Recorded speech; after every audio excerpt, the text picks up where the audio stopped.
Okay, very good morning to everyone present here, and let me extend a warm welcome to all the participants to our seminar titled Othering and Violence Representation in Literature, Culture, and Media, and uh, specifically to our technical session, which is parallel session number 4 on the second day of the seminar. And here we have an interesting array of topics lined up in this session, as we had yesterday also. And I think it's othering and violence are topics that are very fundamental to our ways of being, our coming into being, and I think it's therefore that we can relate to it in several ways, in myriad ways in our existential dynamics. So, uh, and especially today, I think we have representations of media in a significant number of paper presentations. So we are looking forward to a very intellectually stimulating session today. Uh, as I reminded yesterday, let me remind you all today also that the time limitation is a factor here, and we have to complete it by 11:30 because our next plenary session, our first plenary session, is going to start at 12. So we have to, quickly conclude it within the stipulated time, and the time is 10 minutes for each of the presenters, so that we can have some discussion at the end. Right. So with that, I'll first invite our first speaker, Dilpreet Kaur, who is a research scholar at the Department of English, University of Jammu and Kashmir, to please present a paper. Thank you so much, sir. First of Yeah, all, I would like to thank the organizing team for organizing such an uh, encouraging and enlightening seminar for scholars like us. Um, Thank you for giving us the opportunity. Mm, Is my screen visible? not yet. Okay.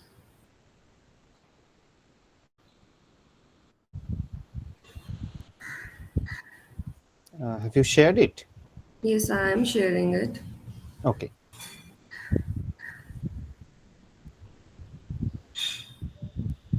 Once it appears, I'll let you know. Okay, okay, sir.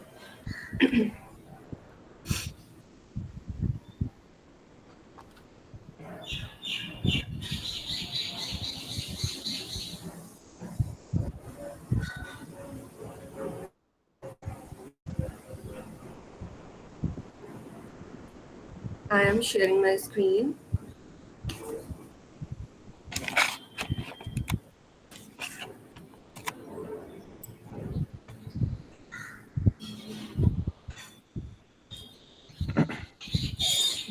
Is it visible now? I'm sorry, I can't see it. Can any of the other participants view her presentation? So, At least it's not visible to me. But it is showing up here. I think some network issue or something like that. Or Can I begin without? yeah, Uh, please, yeah. You because can start speaking. Yes. meanwhile, I'll try to share it again as Sure, sure, I'm seeing it, but I think because of network and why to waste time. sure. Right. Okay, so title of my research paper is Emiko's Genetically Engineered Body, a study of violence and othering in the wind-up girl. Uh, this paper aims to explore how post-human subjects, as Emiko is a post-human, and these subjects are treated and subjected to violence and control.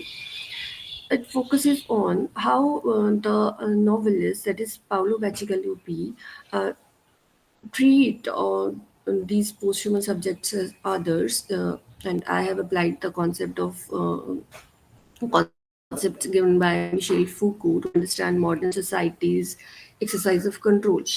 According to Foucault, modern systems that hold power to more than just oppress or exclude individuals. They actively govern, control bodies, and also societies through widespread control and disciplinary systems. By tracing the journey of Emiko and other posthumans from being exploited and dehumanized to becoming an example of resistance, the research reveals and criticizes power structures that legitimize violence against individuals that are labeled as different. Finally, the emphasis is how biopower affects not only how people live their lives, but additionally who is allowed to endure hardships, particularly in technological futures. Uh, there is mistreatment and control on the post-human subjects, and the main focus is on Enco. Michel Foucault's concepts of biopower, biopolitics, and othering have been used to analyze the modern society's control of these. And the post-human subjects are in the novel are genetically engineered beings who challenge the boundaries between human and non-human. And as you all know, biopower about the biopower and biopolitics can be understood as a political rationality which takes the administration of life and populations as its subjects. And othering, as far as othering is concerned, making certain beings as fundamentally different or inferior, justifying their inclusion or mistreatment. And same thing happens in the novel as well. The novel is set in a dystopian Thailand dominated by biotechnology and biotechnological corporations and strict control over genetic resources. They control almost everything. They control the lives, they control the plants, they control animals, they control the seeds as well. And there is a quote in the novel, we are nature, our every tinkering is nature, our every biological striving. We are what we are, and the world is ours. Aniko is a new person. She's genetically engineered. She is engineered to be obedient. And she says, I am marked, always, we are marked, as obvious as a 10 hands or a megodont. She's illegal, vulnerable, and exploited both physically as well as psychologically. Biopower operates by deciding which bodies are valuable and which are disposable. Discipline makes individuals. It is the specific technique of a power that regards individuals both as objects and as instruments of its exercise. Emiko's design and its treatment reflect how power structures regulate life and legitimize violence. She has to disguise the way she moves because wind-ups without papers are mulched. She can feel the crowd's eyes on her, a physical thing molesting her. She's utterly exposed. These are few of the quotations, and another is her body performs just as it was designed, just as the scientists with their test tubes intended. She cannot control it, no matter how much she despises it. The scientist will not allow her even the small disobedience. So she was designed in a way that she has to obey her masters. Foucault describes how modern power is exercised through discipline and surveillance. Visibility is a trap. Surveillance is permanent in its effects, even if it is discontinuous in its action. A real subjection is born mechanically from a fictitious relation. He who is subjected to a field of visibility and who knows it assumes responsibility for the constraints of power. He makes them play spontaneously upon him. Emiko is routinely raped and tormented, her suffering normalized by society's view of her as less than a human. We cannot breed, we depend on you for that. I am marked, always we are marked. Her genetic limitations and visible differences are used to justify her abuse. Foucault says the individual, with its identity and characteristics, is the product of a relation of power exercised over bodies, multiplicities, movements, desires, forces, etc. Despite her suffering, Enrico develops agency and ultimately resists her oppression. Someday, perhaps, all people will be new people, and you will look back on us as we now look back at poor Neanderthals. Foucault says power relations always leave upon the possibility for resistance. The novel raises questions about who is allowed to thrive and who is condemned to suffer in a biotechnologically advanced future. Everything is change. It would be good for you to remember it, clinging to the past, worrying about the future. It's all suffering. And Foucault says there is no power relation without the correlative constitution of a field of knowledge, nor any knowledge that does not presuppose and constitute at the same time power relations. So, Amiko's story reveals how biopower shapes lives and legitimizes violence against the others. Foucault's concepts help us critique and challenge these power structures, and literatures and novels like The Wind Up Girl invites greater empathy and ethical awareness towards these post-human, or we say other than human entities. So while concluding the paper, I'll say by tracing the journey of Emiko, Windham Girl offers a powerful critique of biopolitical structures that govern life. Because Emiko was designed by the scientists to be there, to serve them, to be a sort of servant, and this legitimizes violence and produces others. Through the lens of Foucault's theory and contemporary criticism, the novel reveals how modern societies exercise power not only by excluding or oppressing individuals, but also by actively regulating and controlling bodies and population. Amiko's story exposes the ethical dangers of commodifying life and challenges readers to rethink their own attitude towards difference and technological change. And Bacigalupi's novel serves as a call to greater empathy and ethical responsibility in a world where the boundaries of humanity are constantly being redrawn. And this is the main tenet of post-humanism. When the girl reminds us that the way we treat the most vulnerable, those marked as others other than humans, is a measure for our own humanity. As we move towards an uncertain technological future, the lessons of Emiko's journey are more urgent than ever before. Uh, that's all from my side. Thank you so much.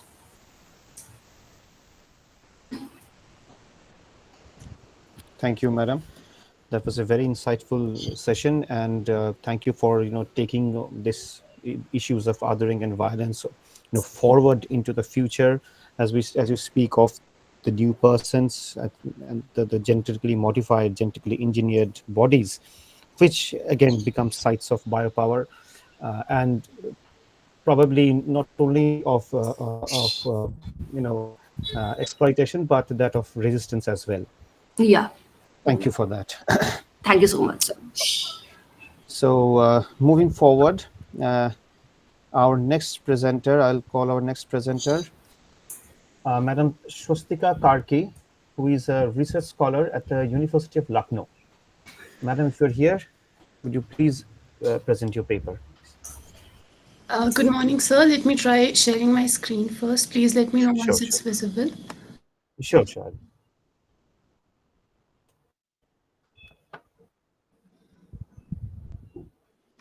I think it's there. Yeah. Could you make it So, full screen? yes, sir. Give me a minute, please. Yes, It's slideshow mode. Yeah, that's good. there. Okay.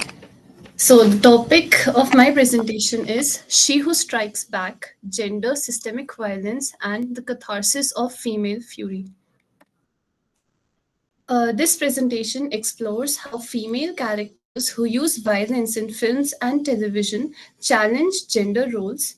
I will focus on six key characters and apply affect theory, deception theory, and catharsis to show how these women's action serve as protest, empowerment, and emotional release for female viewers.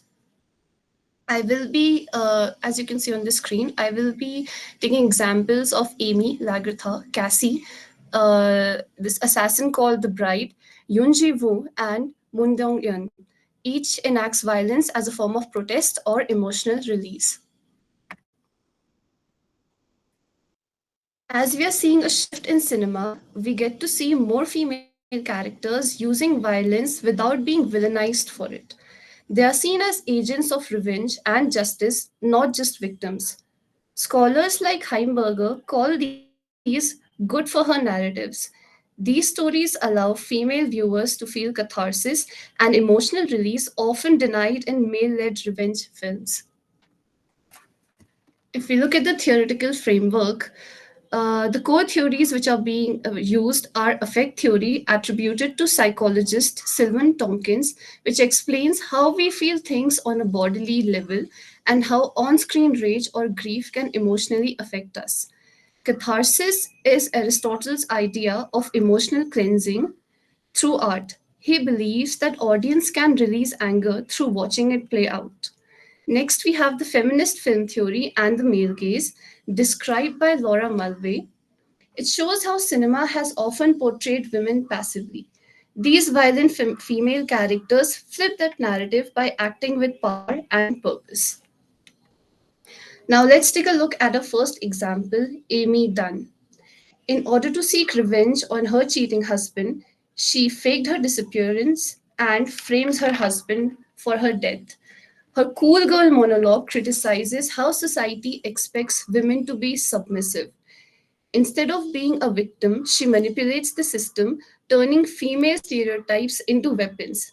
This provides catharsis for viewers frustrated by those same expectations implemented upon them. Next, we have Promising Young Woman, and our protagonist is Cassie Thomas. Cassie targets predatory men by pretending to be vulnerable and seeks revenge for her friend's sexual assault. The film gives shape to collective female anger about sexual violence. Her actions are both empowering and tragic, showing the emotional cost of justice. The viewers feel catharsis but also grief. It shows the price that women have to pay for justice, and sometimes it can go as far as to giving their own life to seek justice. Next, we have My Name. Yoonji Woo seeks revenge for her father's death. She does not wait for a man to help her and turns herself into a skilled fighter and transforms her grief into strength. This can be seen when Sora Kemble describes the importance of women's anger, saying that she needs this anger to express herself and to feel more politically alive. Next example is from the movie Kill Bill. Here we have the main protagonist. She is called the Bride, and she is an assassin who is left for dead but wakes up to take brutal revenge. She is a representation of female fury.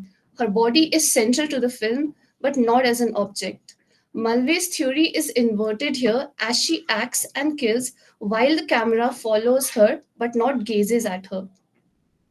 And as we can see over here, there is a dialogue.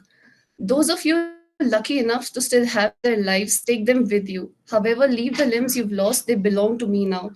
Here we see her implying that female agency that is usually denied to women. She commands the room and she accepts her these limbs as the battle trophies that she has won. Next, we have Moon Dong Eun from the show The Glory. This show represents the effects of bullying. And in this show, Moon Dong Yeon plans a detailed revenge for years after being bullied and inflicts psychological and physical harm on her tormentors. A story gives the viewers a safe space to process similar anger, effectively purging it. If we look at the mythological aspect, we have this character called Lagatha from Vikings. So she is believed to be a true figure that lived in the history around the year 700. She is a legendary shield maiden and then a queen. Her violence is direct, she's skilled, and leads in battle. She proves that feminine power doesn't mean passivity. Now, if we look at the role of audience, here we can apply Stuart Hall's reception theory. It focuses on audience role in interpreting and emotionally responding to media. Hall says that meaning isn't fixed and it is the meaning is provided to the text or the media by the audiences. So he gives three modes. The first is the dominant mode, where some viewers completely support these women, and according to the viewer's response, we get a positive response. They're accepting this message.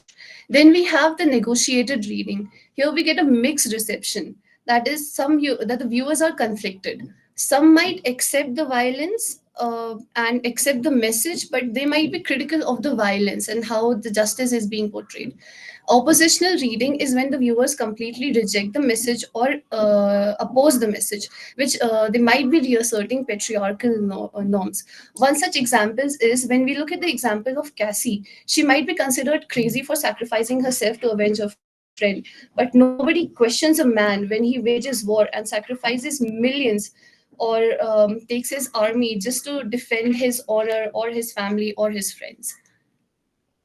So we can conclude by saying that these characters challenge how media portrays women. Instead of victims, they are active agents of justice and rage.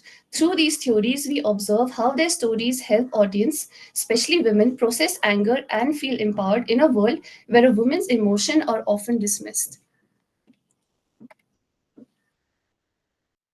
Thank you. Thank you, madam.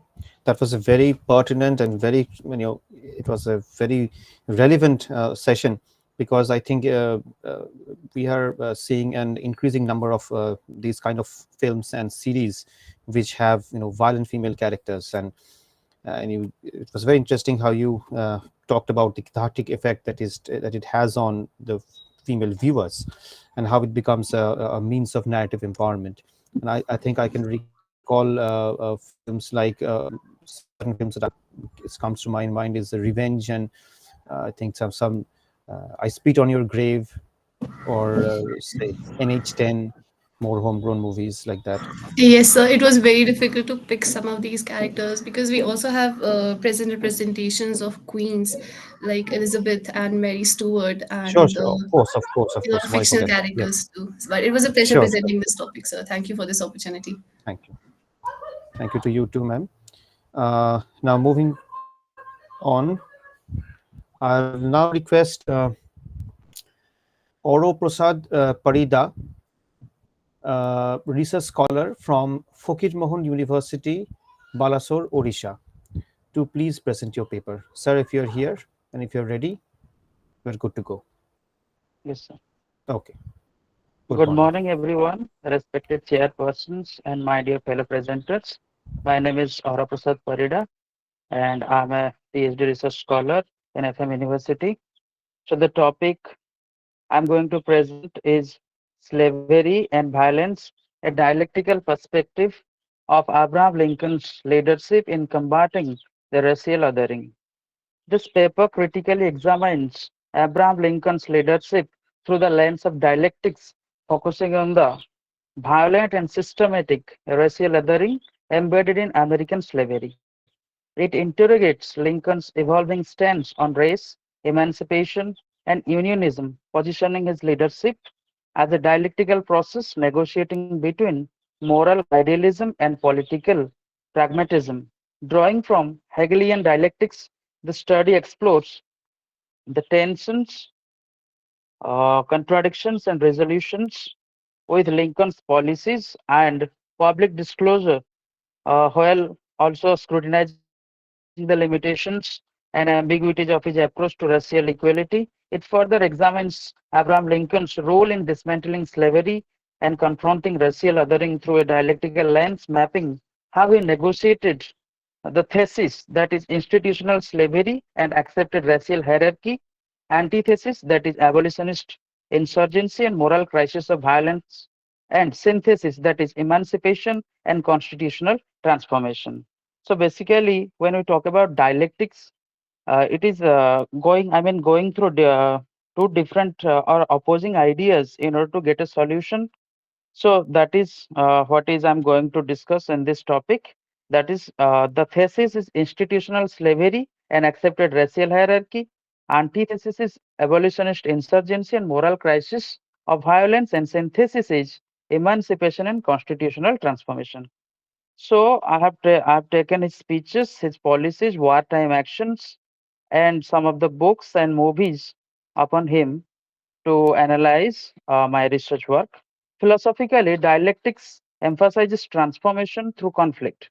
In the US, slavery served as the thesis, abolition and moral outrage as the antithesis, and civil war became the violent crucible which yielded a synthesis in America that abolished slavery. The dialectical perspective of leadership views leadership as a dynamic interplay of opposing forces or perspectives rather than a fixed set of traits or behaviors.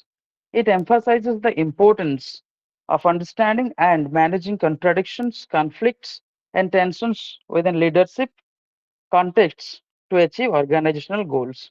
So basically, authoring is the process of perceiving or portraying individuals or groups as fundamentally different and inherently inferior to oneself or one's own group. So in America, there was black Africans who have come for plantation, and there are white people also. So there is a a conflict. Important to political power, political representation. So black people are always marginalized by the white people, and finally that led to American Civil War.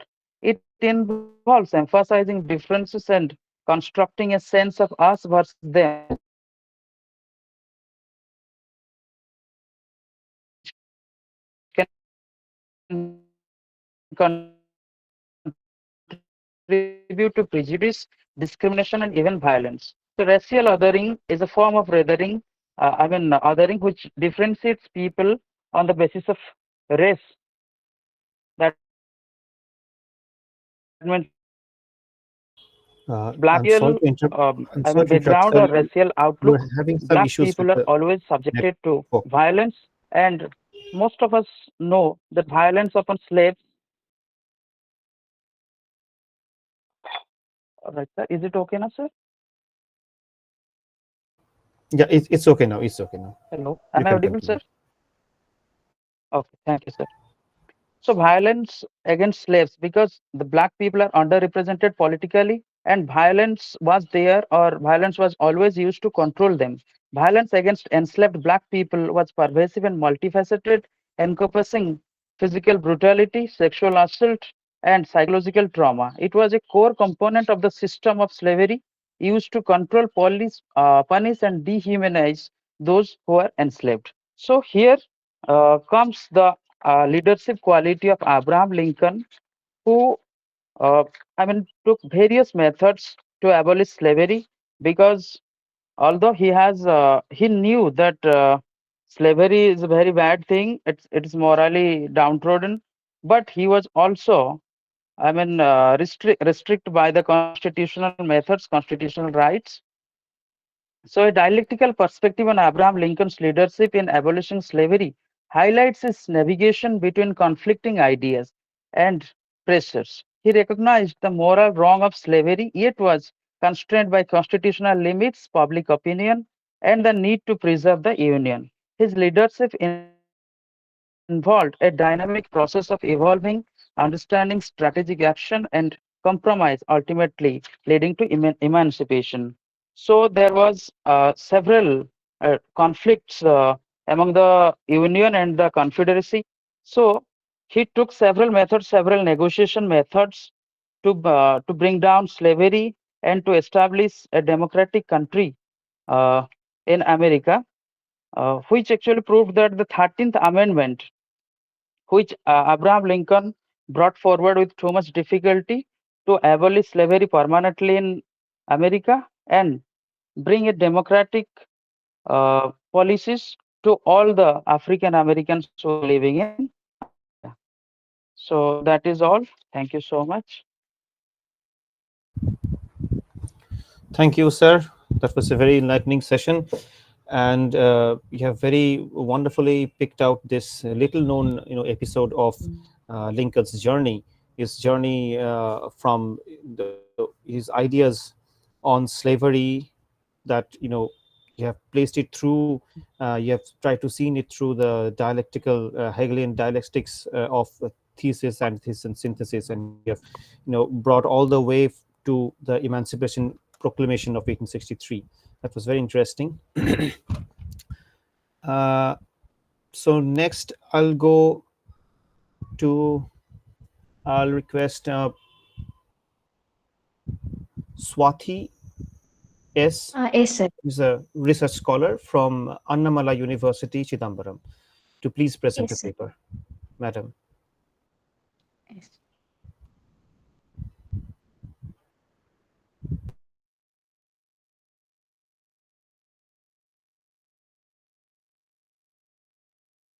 Good morning, everyone. My name is Swatika. I'm a research scholar from Annamala University, Chidambaram. Today, I'm going to speak about the race and structural exclusion in small great things. This is a novel by Jodi Picoult. It was published in 2016. Who is known for writing novels that explore complex social issues. During the time, the main character of the novel is Ruth Jefferson, a highly skilled African American nurse with over 20 years of experience. She works in a hospital and is respected in the profession. However, race became the reason for unfair treatment. One day, a white couple who are openly white supremacists give birth to a baby. They specifically ask the hospital not to allow any black staff near their child. Shockingly, the hospital accepts this request and tells Ruth not to care for a baby. This movement shows that how racism can be quietly supported by institution even without loud protests. Later, when the baby suddenly dies during root shift, she became the target of blame. Even though she hesitated to treat the baby due to earlier order, she is still arrested and charged with murder. This raises serious question about how justice is applied unequally. The novel is told three perspective, which is the first perspective in a character of Ruth, who represent the experience of a black professional facing racism. The secondly, the character Turk, who is father of the baby, who begins with hateful belief. And the third is Kennedy, a lawyer, a white public defender, to learn how deeply racism is rooted in the system. Through this intense story, Jodi Picoult explores deeper issues like systematic racism, white privilege, and how people either ignore or confront injustice. The novel pushes readers to reflect on what justice really means and how empathy can lead to transformation. So this is a social novel that explores us how race, law, and healthcare interact in harmful ways when society fails to speak up.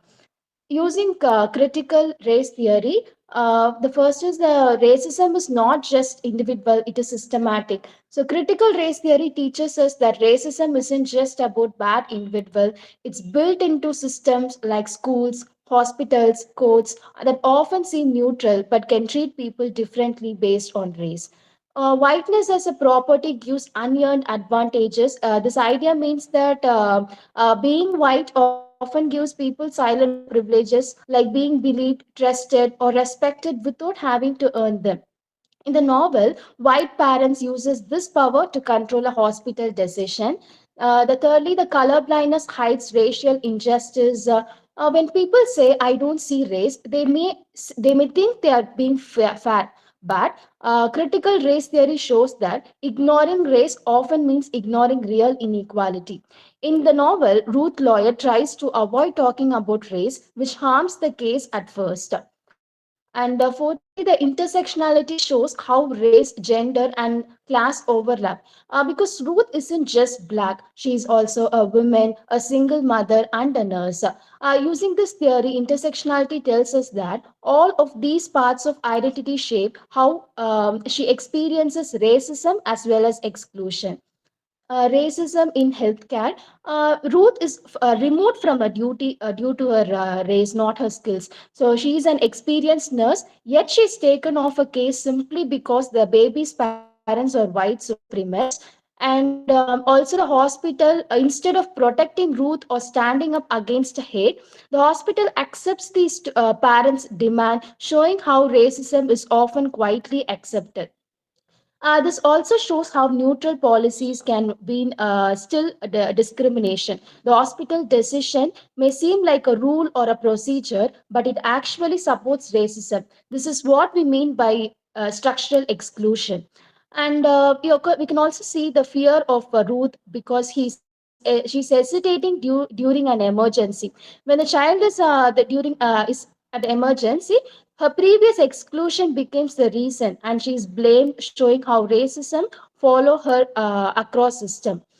We can also have the real life studies how everything shows that black patients are often receiving unequal treatment.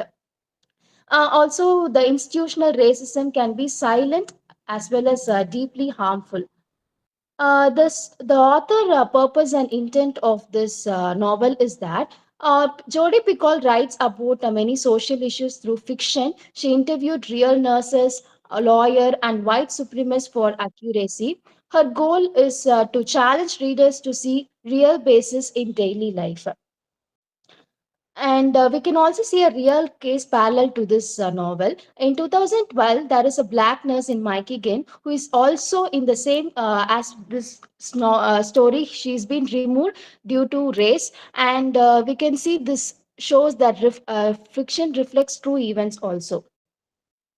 The message that is conveyed in this novel is that racism is often silent, hidden in everyday system. Neutrality isn't always fair; it can maintain injustice. True justice requires speaking up and confronting privileges. Picoult isn't just telling a story; she's asking us to reflect on how we behave in our own lives and workplace. The novel calls for both awareness and action. And I'm concluding this like literature reveals hidden truth about society. And this theory, like critical race theory, helps us decode those truths clearly. Small Grey Things is both a mirror and a moral challenge. This novel shows helps us see what data and law books might hide.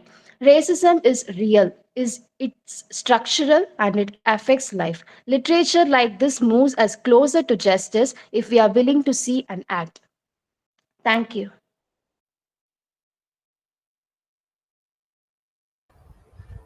Thank you, ma'am. That was a very insightful session. You have tried to read small great things through the critical lens theory, critical race theory, and you have very beautifully pointed out how these racial injustice, racial ideas are still inherent in our system, and it lies hidden in plain sight in healthcare, in law, and several other aspects of our lives. And this is more threatening. And as literary students, as scholars, we need to dig up these issues. We need to explore these issues, isn't it? So thank you for bringing that up. Yes, sir. Thank you, sir. Thank you for this opportunity. Thank you. So okay, next I'll request Professor Gobindo Bhakto, who is an assistant professor at Ram Mohan College, Kolkata, to kindly present his paper. Sir is a colleague of mine, and Yeah. I'm looking forward to listening to him. Yes, Gobindo, Thank please. you. Good morning, everyone. Good Thank morning. you, my colleague. Uh, okay, today I present my paper. Is it visible? Is it visible to you all? Yes, Gobindo, it's visible. It's visible. Yes, yes, yes. Today's student topic paper is breaking the silence, such of Marsha Devi's stories in Draupadi.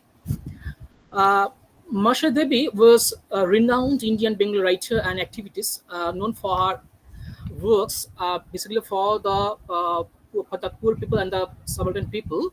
And she wrote over 100 novels and more than 220 collection of stories. Now move to the basic theme of the story. Just a minute.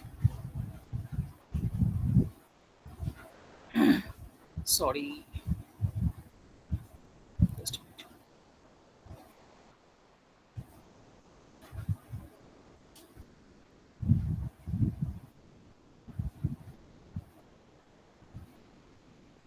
Okay. uh, Basic theme of the story is Draupadi, written by Masha Devi, is a story about Dopti Mezin, a woman who belongs to Shatal tribe of West Bengal. She, with her husband Dhunla, murders wealthy landlords and usurps their wealth, which are the primary source of water for the village. Dopti is captured, brutally raped, and tortured by the police officials as a punishment for her revolutionary activities. Actually, this was published in Ognugharba. It's known as Om Fire in 1981, and Gayatri Spivak translated it and in her anthologies it's named as Best Stories. And now we move to the point of the discussions. Actually, women are made to remain mute and silent in the practical and caste-oriented society. The voice of protest against oppression has been snatched away by either by patriarchy or caste-oriented society. Tears remains their only arms to protest against the unequal system of society. There is a proverb: silence is more eloquent than words, but dead silence sometimes becomes a huge protest against the oppressions and humiliations in society, where the submission and tears have no place to draw sympathy for justice. Dopti Mesin remains silent and mute to the officials to protect her people and her society. In my presentation, I will discuss how the dead silence of Dopti Mesin becomes a huge protest of breaking the long silence against the administration of society. And second question is, how does the powerless, naked, and raped body becomes a voice to make people afraid of the system of society? Now move to the historical and mythical background of the story. The story uh, actually set against the background of the Naxalite movement in 1970s. And the story is, the mythical background is that Draupadi, the wife of the Pandavas brothers, represents the dharma and feminine strength. Her disrobing in the Kurukshetra court is a pivotal moment of symbolizing the injustice and the vulnerability of the women in a particular society. Masha Devi acknowledges this mythical backdrop but dismantles its idealized representations. She deliberately names her protagonist Dopti, a shortened and vernacular version of Draupadi, immediately positioning her outside the Sanskritized high caste narrative.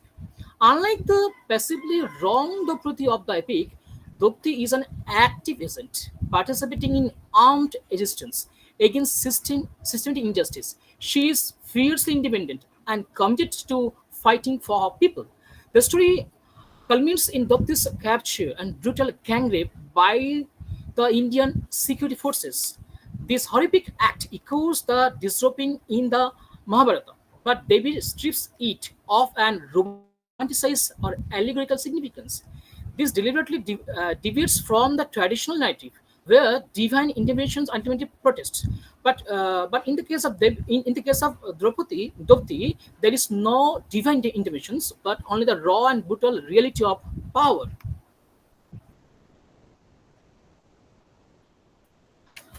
And now we move to the rule of silence, how silence works through this short story. Uh, Govinda, can you this put it on slideshow or make it full screen? is it full screen though? I think is it Oh, full screen? okay, you can go ahead. Yeah. Though this silence is not merely a sign of submissions, it becomes a conscious choice, a form of defense. In the in the face of unscrupable brutality, Draupadi refused to betray her dignity and reveal the information that could further endanger her community.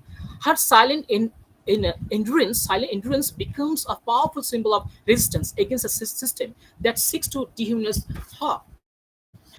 Draupadi Draupadi strategically employs the silence as a tool of resistance. She withdraw information from the soldiers, refusing to be broken and manipulated. The deliberate silence frustrates the authorities and denies them the satisfaction of complete dominance. Master Dukes lies in portraying Draupadi's silence as a form of eloquence. It is a silence that speaks louder than words, challenging the established power structure and forcing the reader to confront the brutal realities of operations. Through Draupadi's silence, Master Devi gives the voice to the voiceless and elevates the experience of marginless communities. Now I move to the role of naked and raped body that becomes a voice.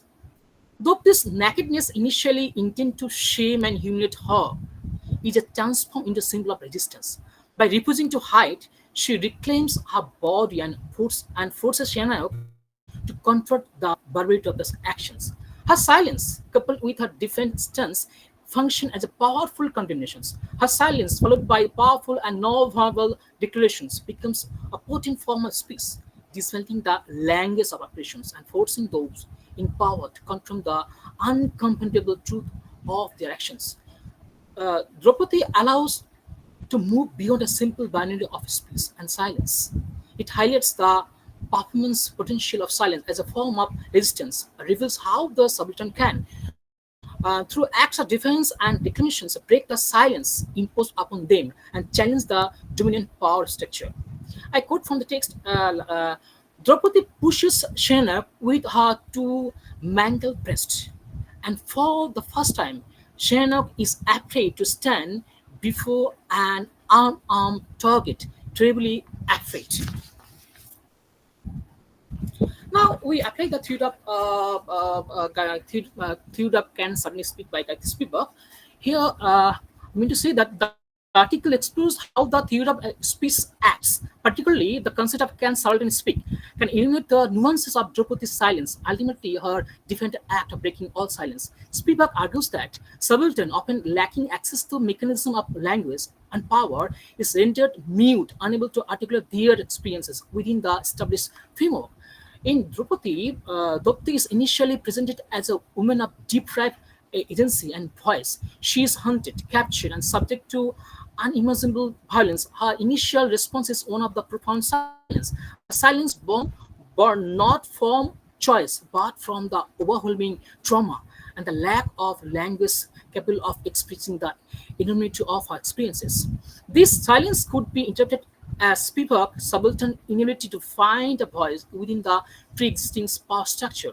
The climax of the story presents Draupadi's ultimate act of defense. After being raped, she refuses to cover her naked body and stands defiantly before the Senate, the officer in chains. This act, devoid of verbal communications, becomes a powerful speech act in itself. It is our declarations, our chains, and the assertion of our humanity that transcends the limitation of language. Actually, at last, Drupal saying that, Blakely saying that, what is the use of clothes? You can strip me, but now how can you clothe me again? Are you a man? Now I applied the theory of deconstruction of the Derrida. Here, theory of deconstruction lies in Dopti's final act of defense after being raped. She refuses to cover herself before Shannon, the officer in chairs. She stands naked, bloodied, and defend her body a landscape of pain and rebellion. This act of subvert the intended humiliation. Instead of being shamed and silenced, Dopti reclaims her body as a symbol of resistance. She forces Shannon to confront the consequence of actions, the inherent injustice of the system he represents. Now I conclude. Actually, in the last part of conclusions, in conclusion, Draupadi by Moshe Devi is not merely a retelling of Mahabharata episode. It is a powerful and unsettling critique of the historical and contemporary realities of marginalized women in India. Devi uses the mythical background of Draupadi to shed light on the historical operations of tribal communities and to subvert the traditional narratives, ultimately giving voice to the silence and subaltern and reclaiming the agency of the female body. Dopti, in her naked defense, becomes a potent symbol of resistance against all forms of oppressions, reminding us that true liberation lies not in divine interventions, but in the courage to confront power directly. Thank you. Thank you, sir, for that very wonderful presentation.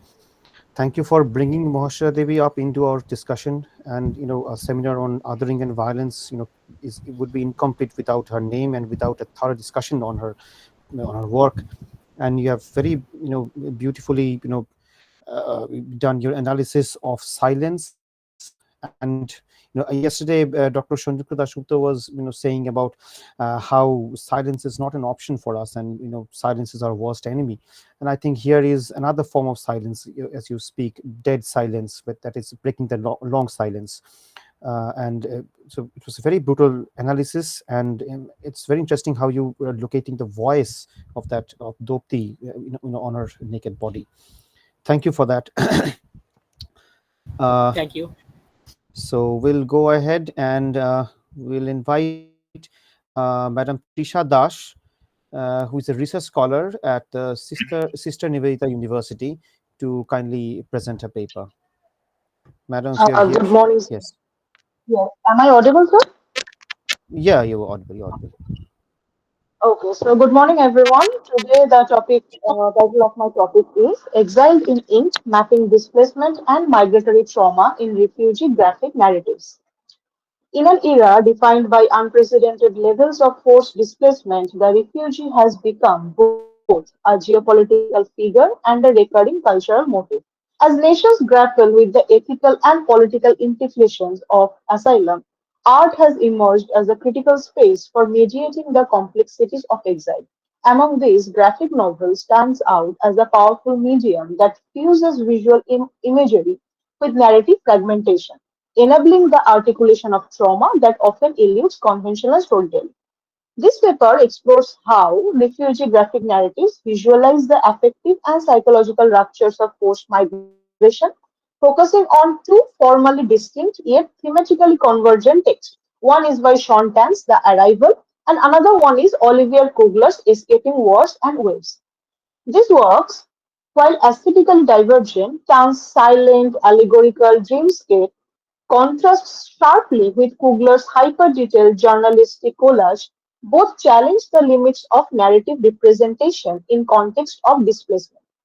Refugee trauma resists easy articulation. It is often experienced as a temporal disjunction, a belated and fragmented disruption of identity and place. This study draws on Kathy Carruth's theory of trauma as a crisis of representation and Hirali Schutz's concept of graphic witnessing to examine how these narratives evoke disorientation, silence, and loss through formal experimentation.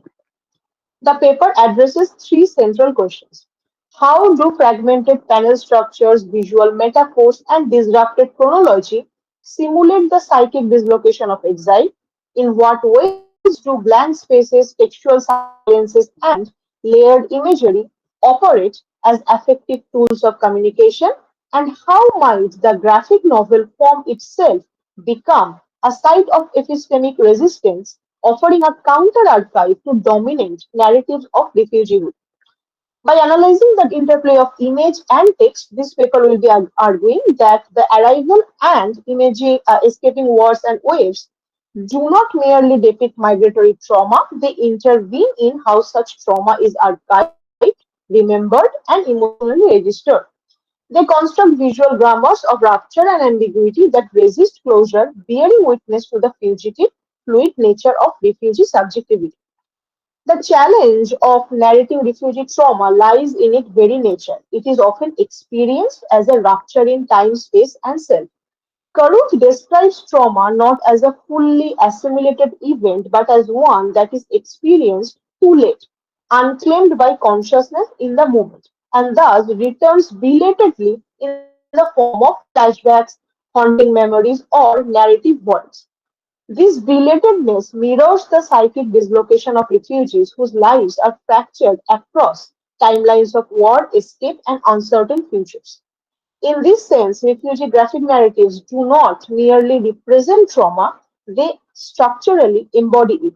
Hilary Schutz's theory of graphic witnessing builds on this by focusing on how graphic narratives visualize and bear witness to trauma without seeking to resolve or smooth over its rough edges. Schutt argues that comics, with their visual fragmentation, spatial juxtaposition, and temporal layering, are uniquely equipped to hold open traumatic memory, offering a testimonial form that resists closure. In both the arrival and escaping wars and waves, this visual testimony is not confined to dramatic moments of suffering, but emerges in the mundane, a packed suitcase, a missing signpost, or a stare into an unfamiliar cityscape.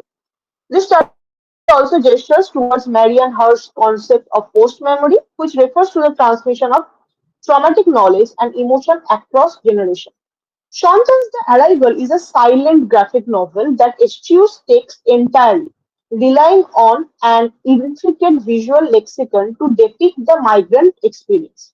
This absence of language is not merely an aesthetic choice but a thematic strategy, as it mirrors the linguistic estrangement faced by refugees, forcing the reader into a position of interpretive uncertainty. In this sense, Tan's wordless narrative simulates the disorientation of exile, foregrounding the affective force of images over linear storytelling. The sepia-toned, hyper-detailed illustrations echo early photographic portraiture and immigration documentation, invoking a historical realism that paradoxically coexists with fantastical creatures and surreal architecture. This blending of the real and the unreal produces what Shute calls a reparative ambiguity, allowing the narrative to be both specific and universal, open to identification across temporal and geographic boundaries. The fantastical elements function as visual metaphors for cultural estrangement. Alien alphabets, unfamiliar animals, and strange customs destabilize the reader's frame of reference, just as the protagonist navigates a bewildering new world. Tan's panel structure reinforces the narrative's temporal and spatial fragmentation. Sequences often stretch across multiple pages without traditional gutters, allowing time to dilate or collapse. This manipulation of space and duration enacts what Carruth describes as trauma's non-linearity. Memories do not unfold coherently but surface in fragments, often untethered from conventional chronology. Moreover, repetition is used as a visual device to simulate the ritualistic nature of trauma, such as recurring images of farewells, maps, or unfamiliar food, inviting readers to inhabit the emotional texture of exile. The lack of captions or dialogue makes each image an invitation for empathy rather than explanation. In this way, the arrival constructs an immersive, effective archive, not a record of events, but an emotional map of what it means to lose and remake home.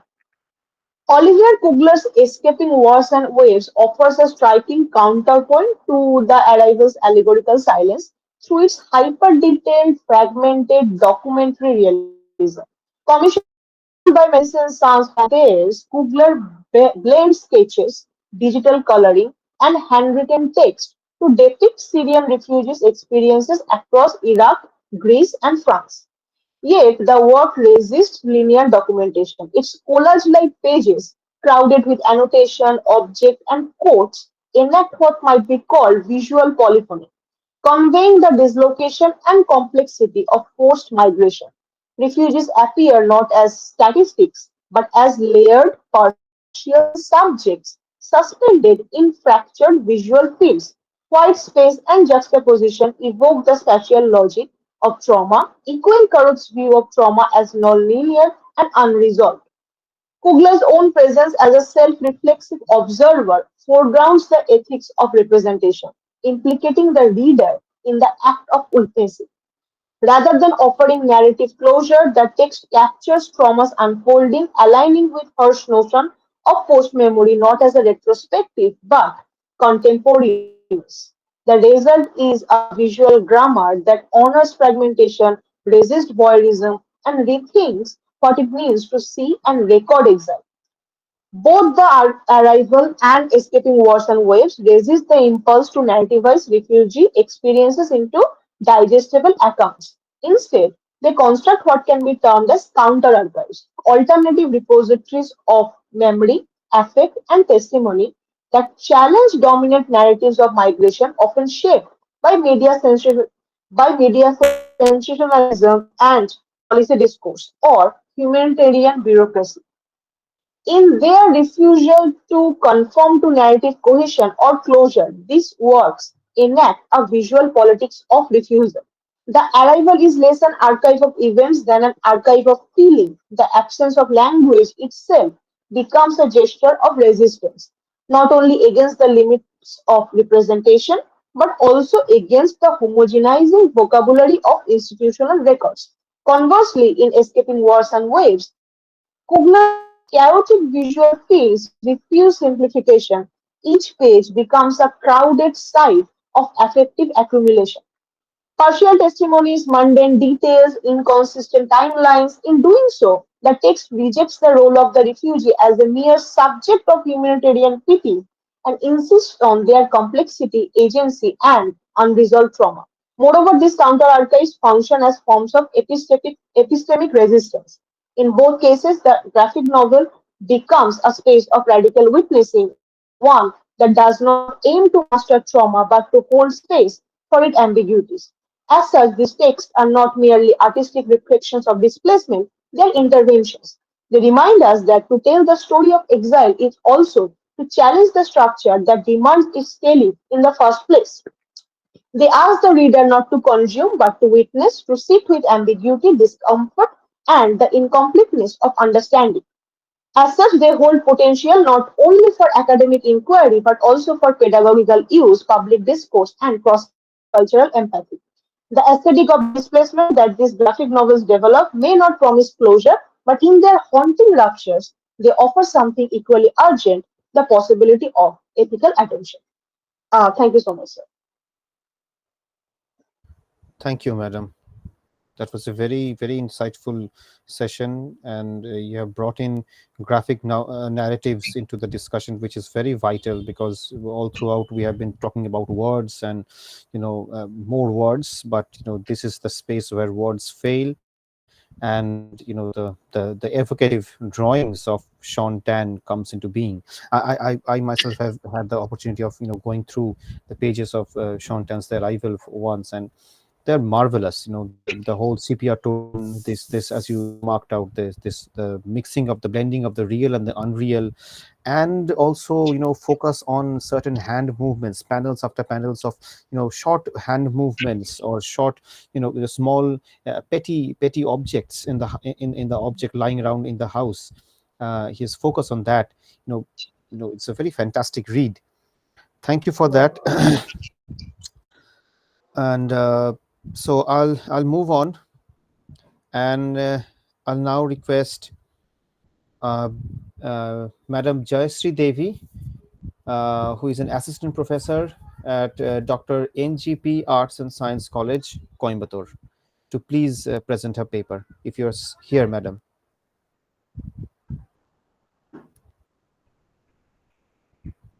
Yes, madam is here. Madam, are you there? Yes, okay. Thank you. Yes, sir. Good morning, sir. Just, Morning, morning. just a minute.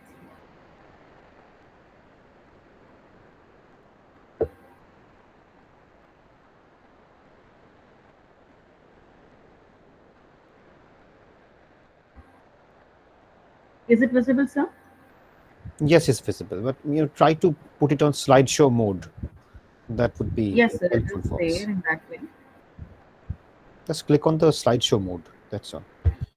Okay, In sir. the right bottom corner. It is there in that particular one. Just towards the right. Okay, madam, you can present it your way. No issues. Okay.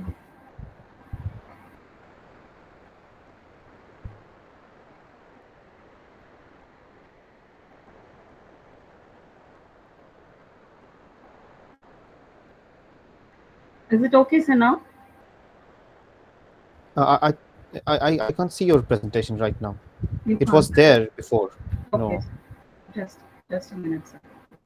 I think there is some issues.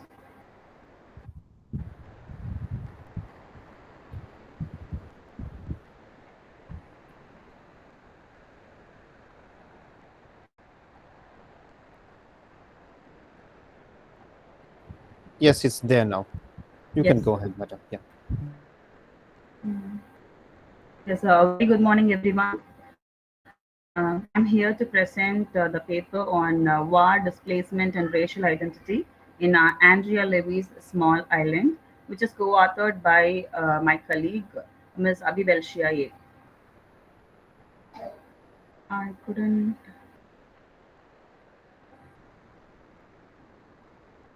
Is it changing, sir? The slides are changing.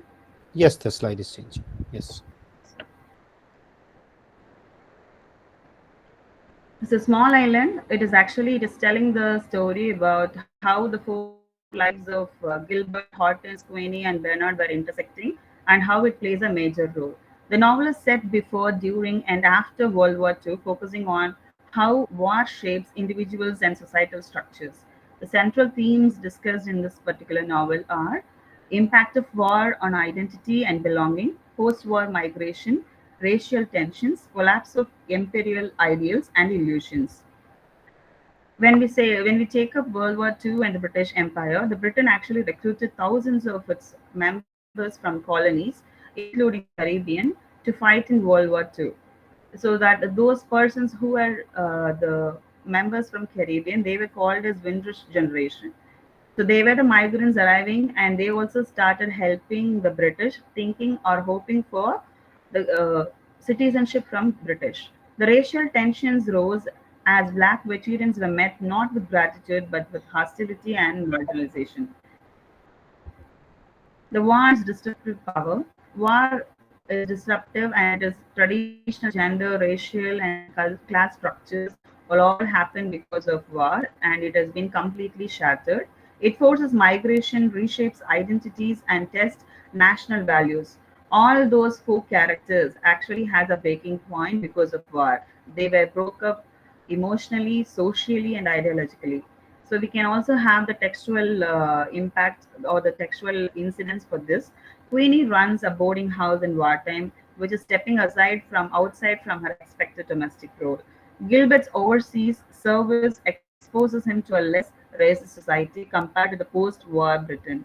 The colonial soldier or unwelcomed guest. Gilbert, actually, he has been a Caribbean person who comes here as a migrant and hoping that he will get a British citizenship.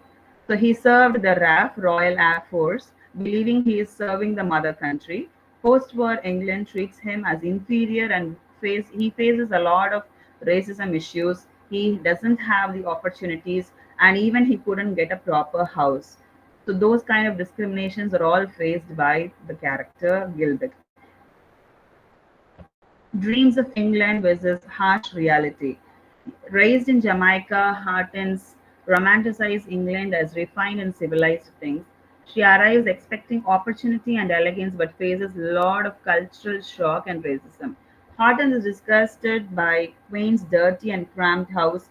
She insulted when Queenie refers to her as uppity and expecting better treatment. Her training as a teacher is dismissed in England, showing systematic prejudice.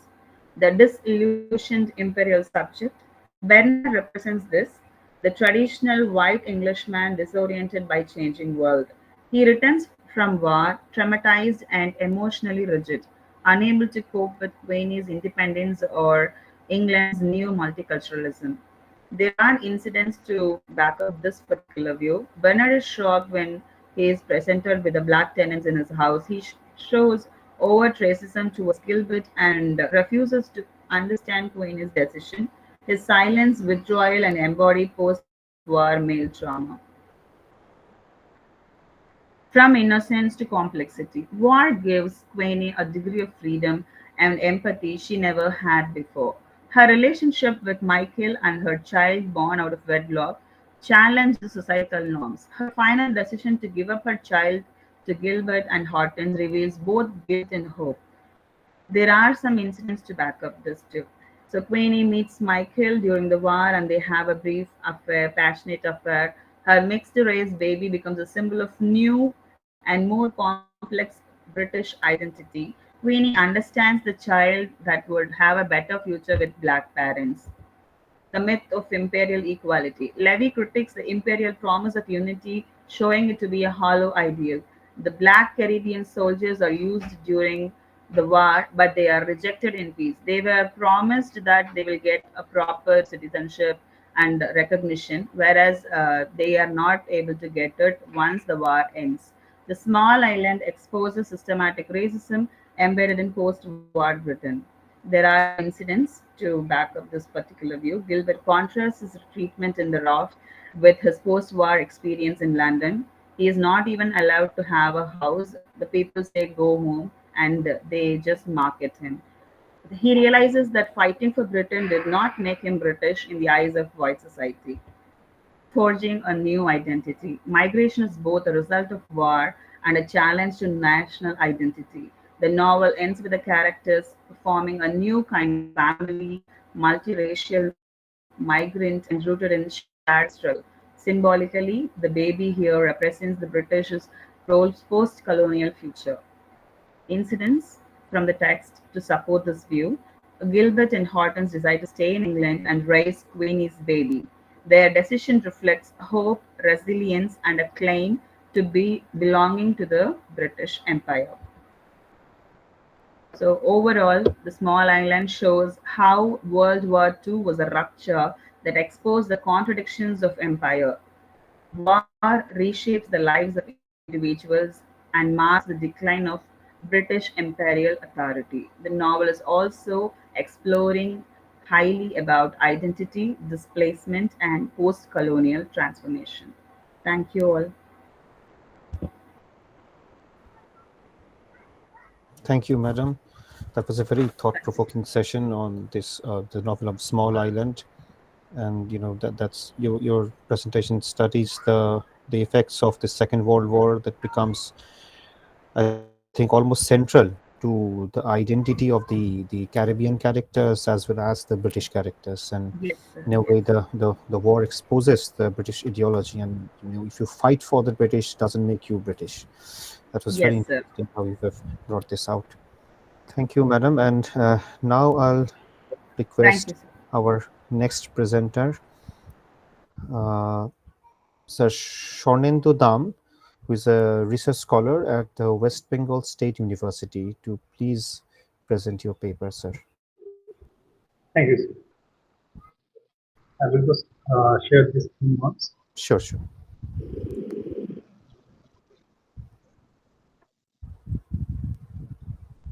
I hope it's visible. Yeah, it's very much visible, very clear. Thank you.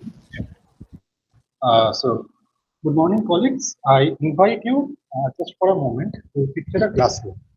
A teacher is reciting a Marathi poem that praises a mother as Vatsalya Sindhu, a boundless ocean of tenderness. The words are mellifluous, even soothing. Now, placed in the last row is a Dalit boy named Pandu.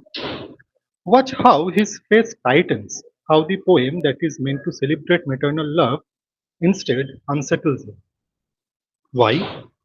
Because the poem that is meant to celebrate maternal love because the only mother he knows does not look, speak, or live like the silken sari image floating in that Brahmanical verse.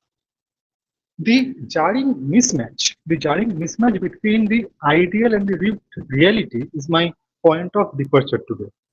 By walking you through Baburao Bagul's short story, Mother, which was written in 1962, alongside Kimberly Crenshaw's intersectional framework and theories of cultural hegemony, I hope to show how caste, class, gender, widowhood, and sexuality intertwine to produce a form of oppression that is both painfully ordinary and devastatingly total. And I will also argue that seeing this tangle rather than isolating each strand is the ethical imperative of scholarship, pedagogy, and policy alike.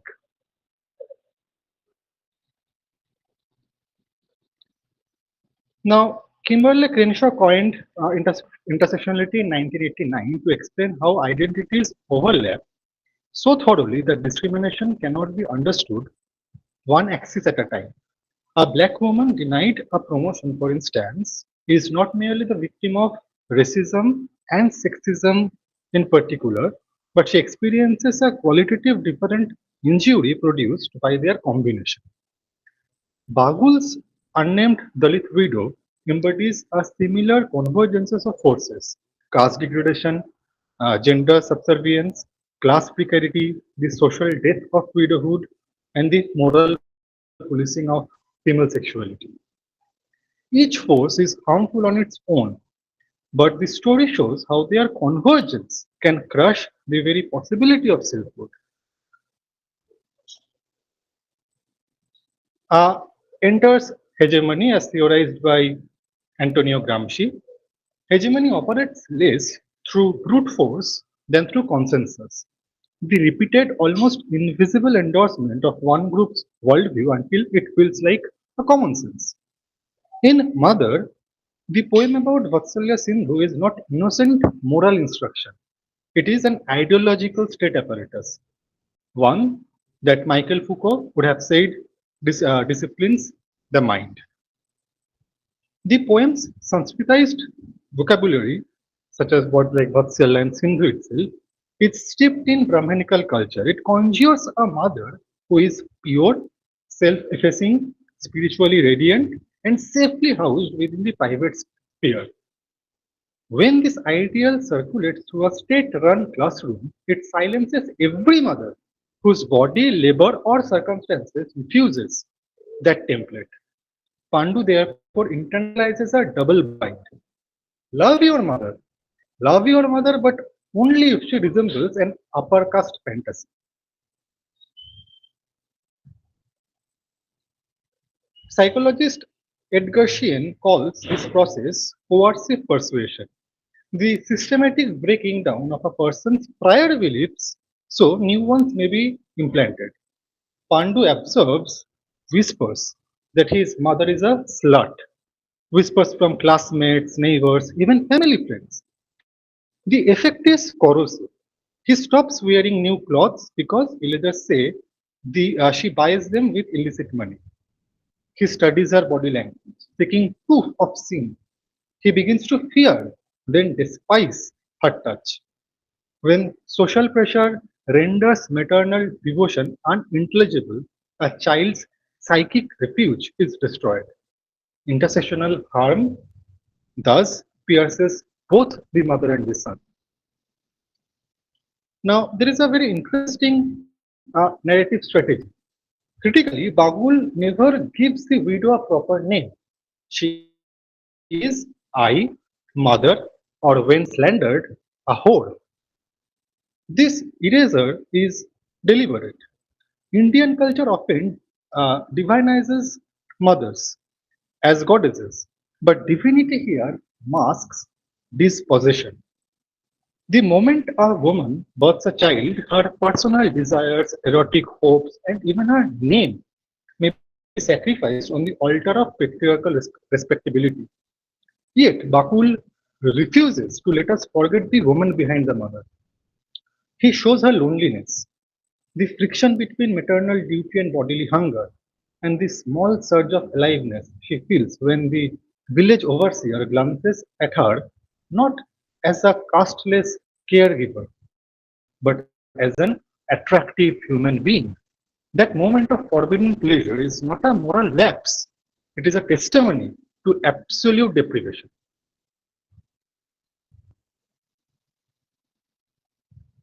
Before his death, her husband, consumed by jealous paranoia, tries to brand her naked body with red hot tongs.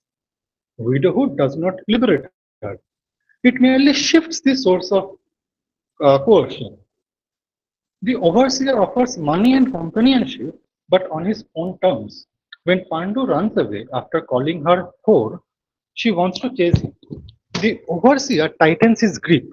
The story ends in a tabula of captivity.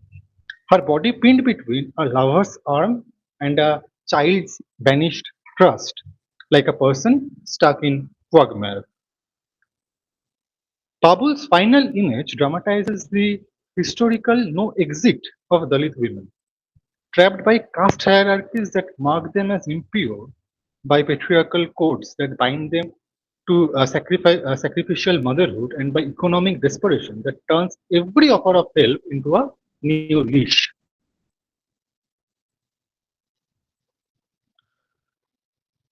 Now the question comes that we need to move towards an ethical pedagogy and praxis. So what might an intersectionally informed pedagogy look like? Because we are talking about a classroom scenario where a Brahmanical portrayal of a mother or motherhood is winning a life, a child's psyche. So we as teachers, we as practitioners of literature, what should be our role? How we can think of an inclusive pedagogy. So what might be an intersectionally informed pedagogy look like? Number one, multiplying motherhood. So particularly in this concept, multiplications, multiplying motherhoods. Replace singular caste-coded icons with plural narratives. Dalits, Adivasis, Muslims, queers, disabled mothers. Normalize heterogeneity. Number two, critical literacy. So teach students not just to memorize poems, but to ask whose reality is represented here, who is excluded. Critical literacy uh, vaccinates against coercive persuasions. Number three, community testimony in the classroom. If it can be done, it's great. Like we can invite fish vendors, garment workers, sanitation staff, often Dalit women, to share lived experiences. Their presence dismantles the distance between textbook ideal and tangible life. And of course, policy symbiosis, because literature supplies the imaginative proof. Policy brings the material reduce. Now, let me end where we began. The classroom, that poem, that restless boy. Imagine if the teacher had paused after the recitation and asked, class, does every mother fit this description? Whose mother might love differently, speak differently, labor differently? Perhaps Pandu would not have recoiled from his own lineage. Perhaps his mother, waiting at home with rights scraped together from day long toil, would never have heard the fatal word slip from her son's lips. Intersectionality is an essence, the discipline of asking precisely those questions, of seeing whole persons where society prefers caricatures, of refusing the comfort of single axis thinking. Bagul's story hurts because it reveals what happens when we fail, but it also equips us by naming the intersecting cages. We start to design keys. Thank you. Thank you, sir. That was a very illuminating session, very rousing delivery also.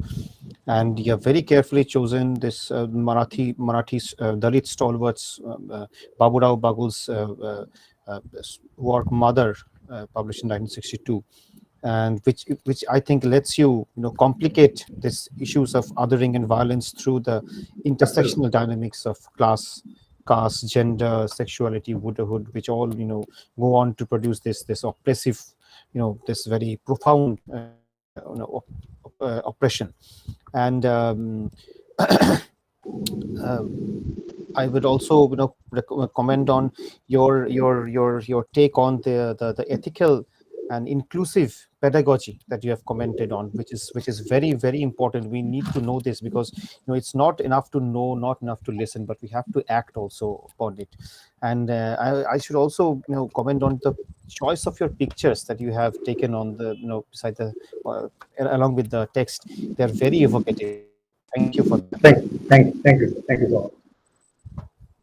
So we'll move on to our next presentation by Madam Ananya Ghosh, who is a PhD research scholar from Rabindranath Tagore University, Assam, if she's here. Okay. I don't find her in the box, so I'll go ahead and invite Madam Lopamudra Motikari, who is a state-aided college teacher from Jamini Roy College. Madam, if you're Thank you, here sir. and if you're ready, Yes, yeah, I'm here, sir. please. Thank you, sir. Good morning, everyone.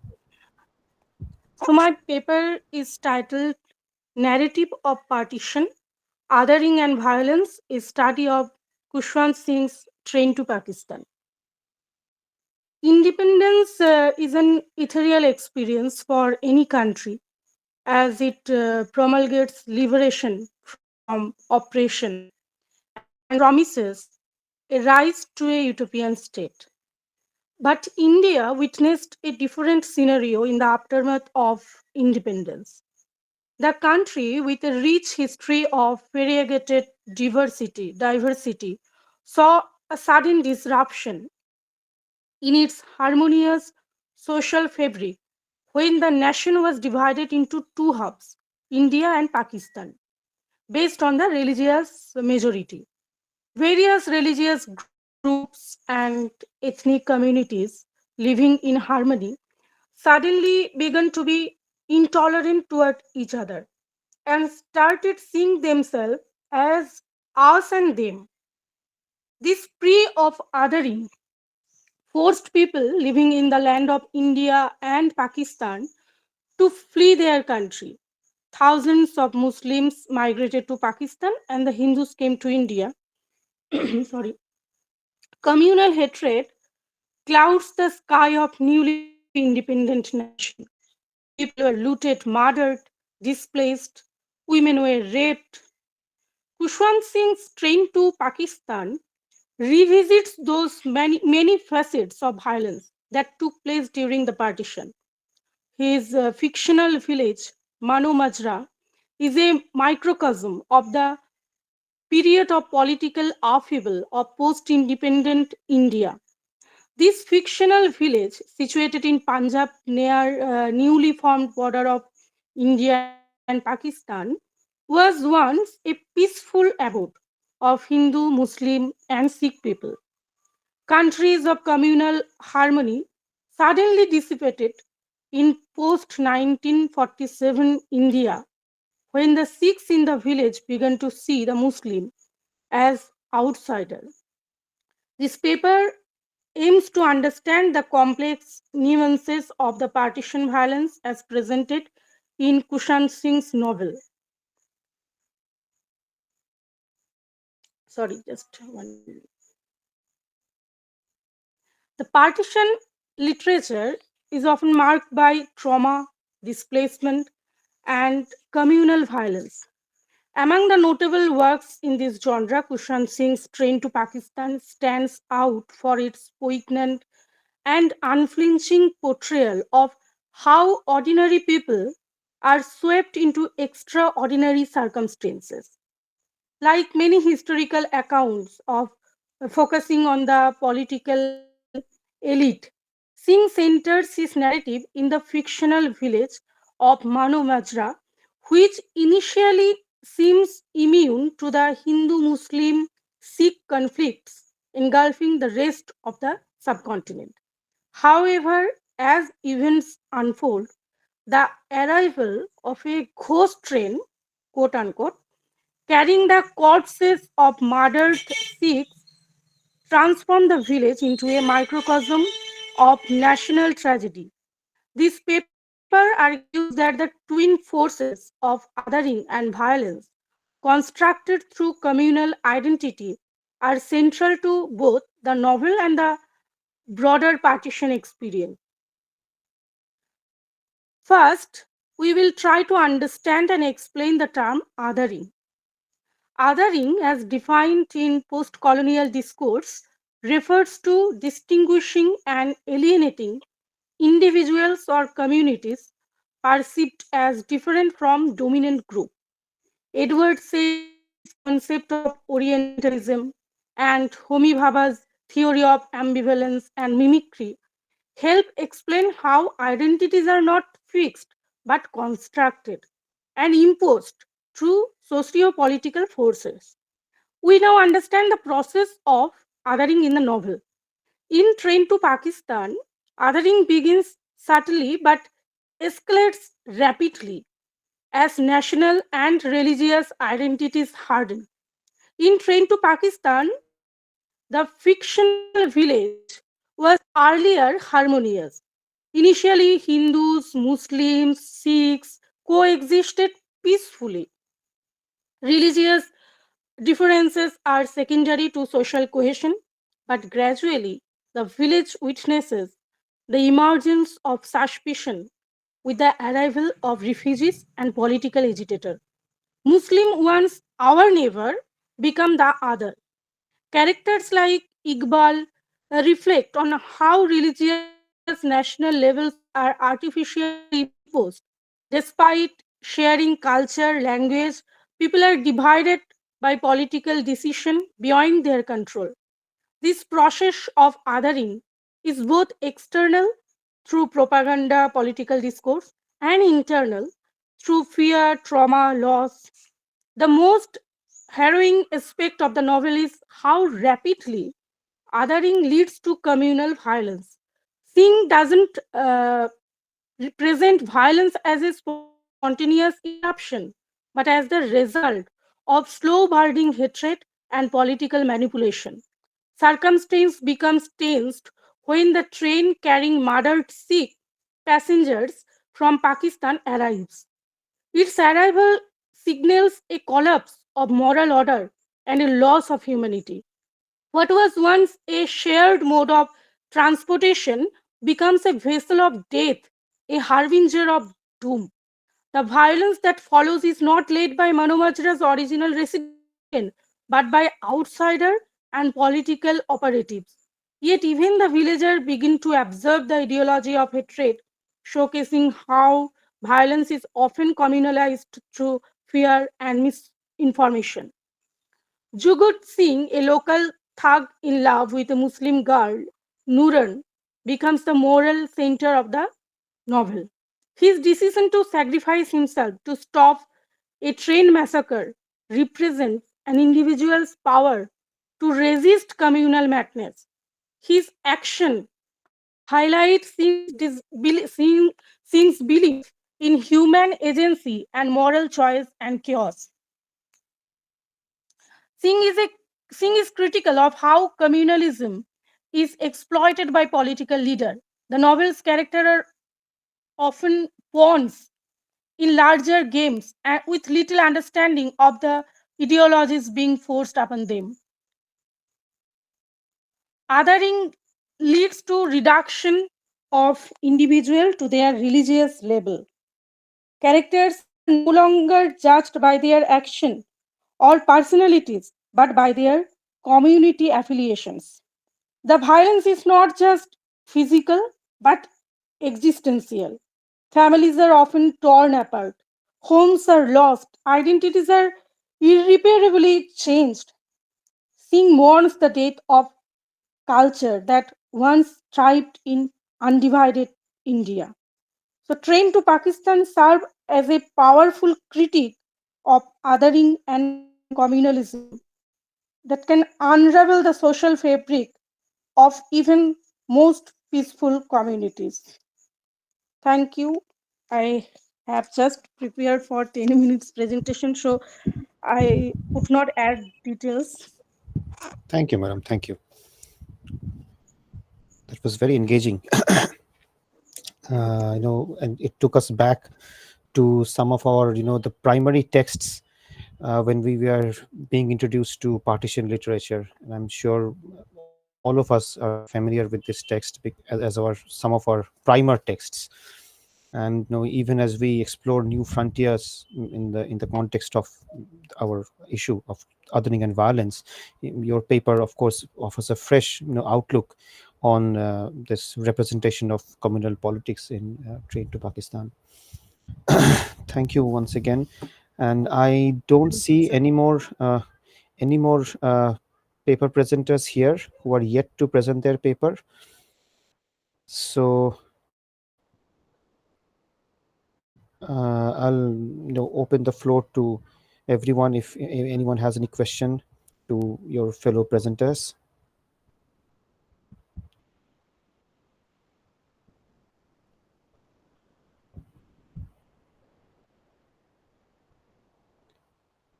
And if not, then we can end this technical session.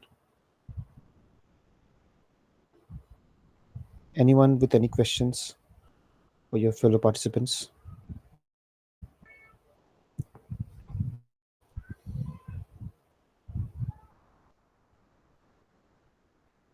Okay. So we will meet again at 12 today for our first plenary session of day 2 by Dr. Chandrani Vishas. So we'll meet again in an hour or so. Thank you all. Thank you once again. I'm Thank you, sir. ending. Thank you so much, sir. Do we Thank need you to so much, join the sir. same session for the plenary session? It starts Thank at you, sir. 12. It starts at At sharp 12. Yes. the same meeting link? No, not this meeting link. At the previous meeting link. Yes. I think you'll Okay. be able to, join on YouTube Live. You'll be able to view it on YouTube Live. Okay. The Thank you. link has Thank been you so much. shared. The link has been shared. Yes. Yes, yes, Okay. that Okay. has been shared. Okay. Thank Thank you, you. sir. Thank you Sir, for thank the you, sir. opportunity. Thank you so Thank Thank you much. you, so much. everyone, very much.